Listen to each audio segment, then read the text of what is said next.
এখন আমরা আবারও এসেছি নৌকাগুলোর কাছে। এইখানে একটা সিঙ্গেল নৌকা আছে আর এখানে দুটো জোড়া নৌকা একসাথে তৈরি করা আছে। এগুলো দিয়ে ফেরিঘাটে পার হয়।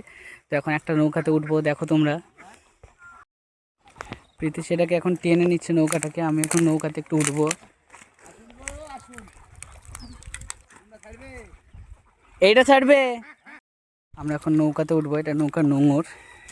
এখানে বেশি জল নাই কিন্তু তবুও ভয় লাগছে, হাতে ফোন আছে। প্যান্ট একবারে ভিজে যাচ্ছে গাইজ। এই যে পিতেশ,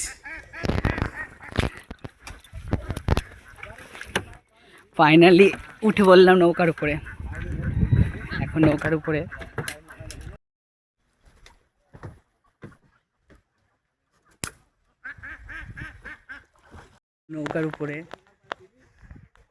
ভালোই লাগছে বেশ। নৌকার উপরে অনেকদিন পরে উঠলাম, ভাবছিলাম ওপারে যাব, এখন ওই পারে রয়েছে, সেই জন্য আজকের ওপারে যাওয়া হবে না। আর মানুষজনও নেই বৃষ্টির জন্য। আগামী দিন যাব, কি ওপারের ভিডিওটা আপনাদের সাথে শেয়ার করব।